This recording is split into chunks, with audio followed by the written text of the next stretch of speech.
KTR sir 55 సంవత్సరాల Congress party చరిత్ర, Congress party నిర్వాకం, విద్యుత్ విషయం అడుగుతారు ఇనరా మళ్ళా అదే చెప్తున్నా.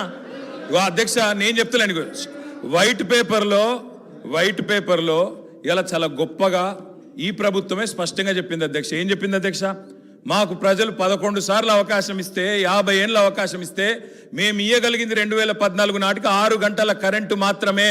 అంతటి అసమర్థత మాది, అంతటి చేతగానితనం మాది అని వాళ్ళే ఒప్పుకున్నారు అధ్యక్ష. చెప్పనండి అధ్యక్ష, నేనేం అన్పార్లమెంటరీ మాట్లాడతలేను, శ్వేతపత్రంలోదే మాట్లాడుతున్నాను అధ్యక్ష. అధ్యక్ష ఇప్పుడు మీది కాంగ్రెస్ పార్టీ కాదు సార్ అధ్యక్ష, మీరు మాకు అవకాశం ఇవ్వాలి సార్. తప్పు సార్ సార్, ఆయన మాట్లాడినప్పుడు నాకు అవకాశం ఇవ్వాలి మీరు దయచేసి అధ్యక్ష. విజయవాడలో రాయలసీమ థర్మల్ పవర్ కేంద్రం ఎక్కడ పెట్టిన అధ్యక్ష? కడపలో బొగ్గుందా అధ్యక్ష? కడపలో నీళ్లున్నాయా అధ్యక్ష? విజయవాడలో బొగ్గుందా? ఇలా బాగా మాట్లాడుతున్నారు. ఆ రోజు తెలంగాణలో విద్యుత్ కేంద్రాలు కట్టకుండా తెలంగాణ ఏర్పడే నాటికి 2700 లోటు మెగావాట్లతో 2700 మెగావాట్ల లోటుతో ఆనాడు మాకు నష్టాల్లో అప్పజెప్పిపోయింది. వీలు కాదా అధ్యక్ష? 6 గంటల కరెంట్ ఇచ్చింది వీలు కాదా? నేదునూరు గురించి మాట్లాడుతున్నారు అధ్యక్ష, నేదునూరు గురించి చెప్తా అధ్యక్ష. నేదునూరులో భూసేకరణ చేసి ఆయన చెప్పిందే చెప్తున్నా సార్. నేదునూరులో గ్యాస్ ఆధారిత విద్యుత్ కేంద్రం పెడతామన్నారు. శంకర్పల్లిలో జయపాల్ రెడ్డి గారు, మేము ఒక నేదునూరులోనే ధర్నా చేయలేదు సార్. మీ జిల్లా శంకర్పల్లిలో కూడా మేమే ధర్నా చేసినాం, నేదునూరులో కూడా మేమే ధర్నా చేసినాం. 2 దగ్గరలో రైతుల భూములు తీసుకున్నారు. గ్యాస్ సార్ ఇప్పుడు వైట్ పేపర్ మీద చర్చ జరుగుతుంది అధ్యక్ష. సార్ మా గౌరవ సహచర మంత్రి గారు నేదునూరు గురించి అడిగారు.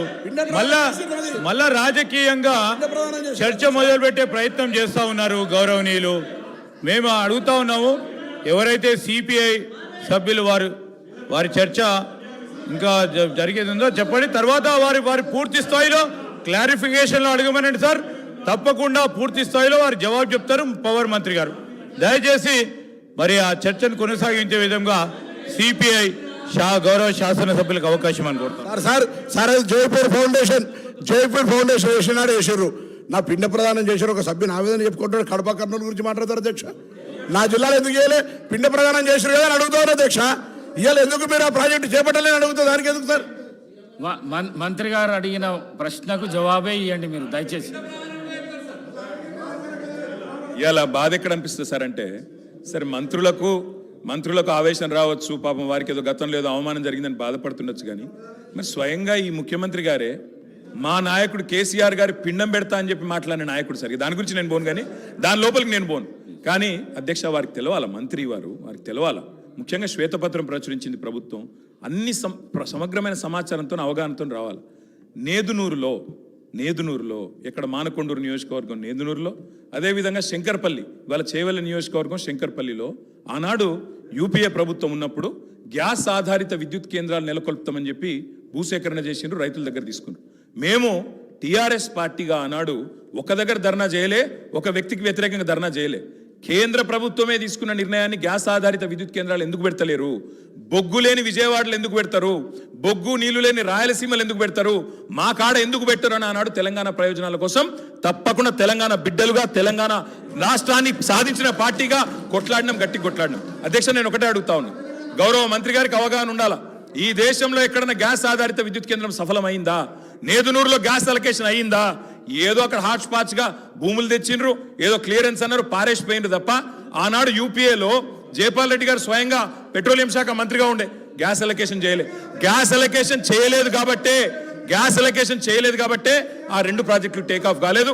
నేను మంత్రి గారిని కోరుతా ఉన్నా, ఇప్పుడు టేకప్ చేయండి. ప్రభుత్వం మీది. నేదునూరులో పెట్టండి, శంకర్పల్లిలో పెట్టండి, తప్పకుండా పెట్టి ఇప్పుడు హామీ ఇవ్వాలా. ప్రభుత్వం కమిట్మెంట్ ఇవ్వాలా. గౌరవ డిప్యూటీ సీఎం గారు హామీ ఇస్తారని చెప్పి కూడా నేను నమ్ముతా ఉన్నా. ఇంకొక మాట కూడా అధ్యక్ష, ఇవాళ ముఖ్యమంత్రి గారు చాలా మాటలు మాట్లాడినారు. ఒక మాట మాత్రం నేను చెప్తా అధ్యక్ష, ఇవాళ నోటికొచ్చినట్టు అక్బరుద్దీన్ ఓవైసీ గారు మాట్లాడుతుంటే వారిని అవమానిస్తారు, ఇక్కడ మేము మాట్లాడితే మమ్మల్ని అవమానిస్తారు. సార్ కోనమనేని సాంబశివ గారు సార్ ఒక నిమిషం సార్. నా భారతీయ జనతా పార్టీ పేరు